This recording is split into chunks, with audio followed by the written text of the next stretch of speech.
তুমি কি কখনো লক্ষ্য করেছ কিছু মানুষ সবসময় সঠিক সিদ্ধান্ত নেয়? তারা কখনো হারিয়ে যায় না। তারা জানে কোথায় যাচ্ছে, কেন যাচ্ছে, কিভাবে যাবে। আর কিছু মানুষ আছে যারা সারা জীবন কনফিউজড থাকে, কি করব বুঝতে পারে না, এদিক ওদিক ছোটে কিন্তু কোথাও পৌঁছায় না। এই দুই ধরনের মানুষের মধ্যে পার্থক্য কি? ইন্টেলিজেন্স? না। ট্যালেন্ট? না। লাক? না। পার্থক্য হলো একটাই, তারা নিজেদের কাছে সঠিক প্রশ্ন করতে জানে। এটাকে বলা হয় দি আর্ট অফ আস্কিং, নিজেকে সঠিক প্রশ্ন করার টেকনিক। তুমি প্রতিদিন নিজেকে অনেক প্রশ্ন করো, কিন্তু সেই প্রশ্নগুলো কেমন? আমি কেন এত ব্যর্থ? আমার দিয়ে কি কিছু হবে? মানুষ আমাকে নিয়ে কি ভাববে? এই প্রশ্নগুলো তোমাকে উত্তর দেয় না, এগুলো তোমাকে আরও নিচে টেনে ধরে। তার আগে যদি তোমরা এই ধরনের সেলফ ইমপ্রুভমেন্ট ভিডিও দেখতে চাও, আমাদের চ্যানেল ঘুরে দেখো।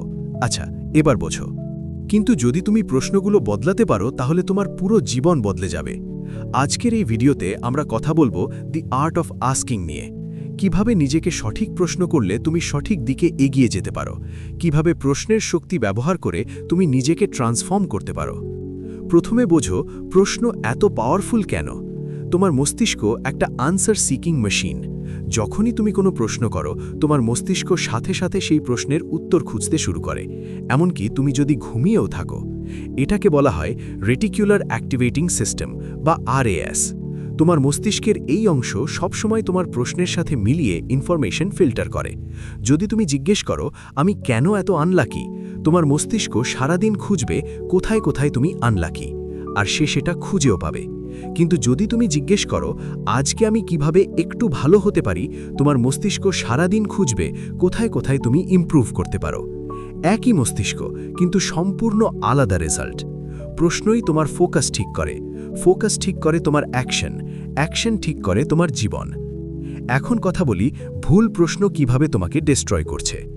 বেশিরভাগ মানুষ দিনে যে প্রশ্নগুলো করে সেগুলো হলো ডিসএম্পাওয়ারিং কোয়েশ্চেন্স। এই প্রশ্নগুলো তোমাকে ভিকটিম বানিয়ে রাখে। আমার জীবনে কেন সব কিছু ভুল হয়? আমি কেন এত স্টুপিড? মানুষ কি আমাকে জাজ করছে?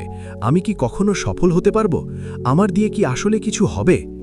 এই প্রশ্নগুলো করলে কি হয়, তোমার মস্তিষ্ক এগুলোর উত্তর খোঁজে, আর প্রতিটা উত্তর তোমাকে আরও নিচে নামায়, তোমার কনফিডেন্স কমায়, তোমার এনার্জি কমায়, তোমার অ্যাকশন বন্ধ হয়ে যায়। এটাই হলো নেগেটিভ কোয়েশ্চেন লুপ, একটা চক্র যেখানে একবার ঢুকলে বেরোনো কঠিন। কিন্তু এই চক্র ভাঙার একটাই উপায়, প্রশ্ন বদলাও। এখন কথা বলি এম্পাওয়ারিং কোয়েশ্চেন্স কি এবং কিভাবে কাজ করে।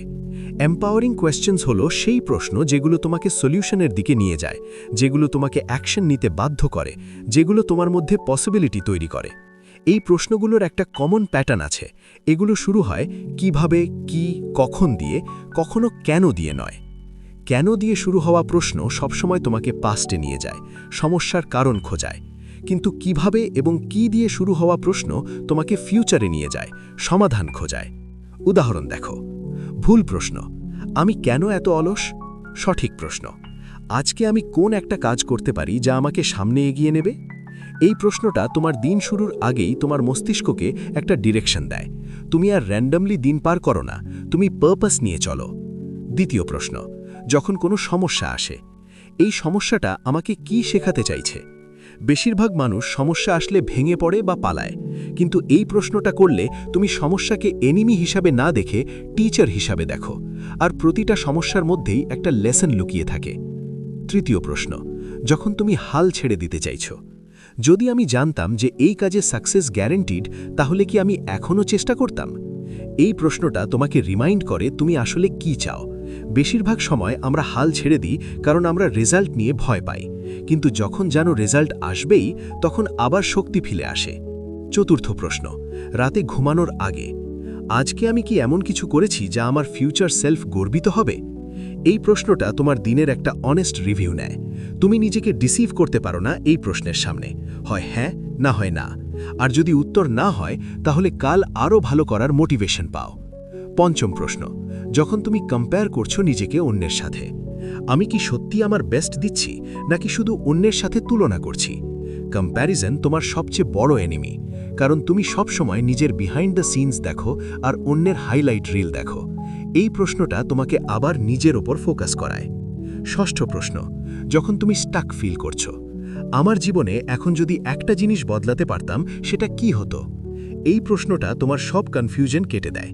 তুমি সাডেনলি বুঝতে পারো আসলে কোন জায়গাটায় তোমার সবচেয়ে বেশি মনোযোগ দরকার, আর সেই একটা জিনিস ঠিক হলে বাকি অনেক কিছু এমনিতেই ঠিক হয়ে যায়। এখন কথা বলি এই প্রশ্নগুলো ডেইলি লাইফে কিভাবে ইউজ করবে। সবচেয়ে এফেক্টিভ উপায় হলো জার্নালিং। প্রতিদিন সকালে এবং রাতে একটা খাতা খোলো। সকালে লেখো আজকের জন্য তোমার একটা এম্পাওয়ারিং কোয়েশ্চেন, রাতে লেখো দিনটা কেমন গেল, কি শিখলে। যখন তুমি প্রশ্নগুলো লিখে রাখো সেগুলো আরও পাওয়ারফুল হয়, কারণ লেখা মানে তুমি সচেতনভাবে সেই প্রশ্নের উত্তর খুঁজছ। দ্বিতীয় উপায়, প্রতিদিন সকালে 5 মিনিট চুপ করে বসো। ফোন নেই, টিভি নেই, শুধু তুমি। একটা প্রশ্ন নাও, চোখ বন্ধ করো, সেই প্রশ্নের উত্তর আসতে দাও। তোমার মস্তিষ্ক অবাক করা উত্তর দেবে যদি তুমি তাকে সুযোগ দাও। তৃতীয় উপায়, যখনই কোনো নেগেটিভ প্রশ্ন মাথায় আসে সাথে সাথে সেটাকে রিফ্রেম করো। কেন কে বদলাও কিভাবেতে, আমি পারবো না কে বদলাও আমি কিভাবে পারতে পারি। এটা প্রথমে অকওয়ার্ড লাগবে, কিন্তু প্র্যাকটিস করলে এটা অটোমেটিক হয়ে যায়। এখন একটু ভাবো, তুমি প্রতিদিন নিজেকে কি প্রশ্ন করছো? সেই প্রশ্নগুলো কি তোমাকে উপরে তুলছে নাকি নিচে নামাচ্ছে? তোমার জীবনের কোয়ালিটি নির্ভর করে তোমার প্রশ্নের কোয়ালিটির ওপর। সঠিক প্রশ্ন তোমাকে সঠিক দিকে নিয়ে যায়, সঠিক ডিরেকশন তোমাকে সঠিক অ্যাকশন নিতে বাধ্য করে, সঠিক অ্যাকশন তোমার জীবন বদলে দেয়। এটা কোনো ম্যাজিক না, এটা সায়েন্স, এটা সাইকোলজি, এটা বাস্তব।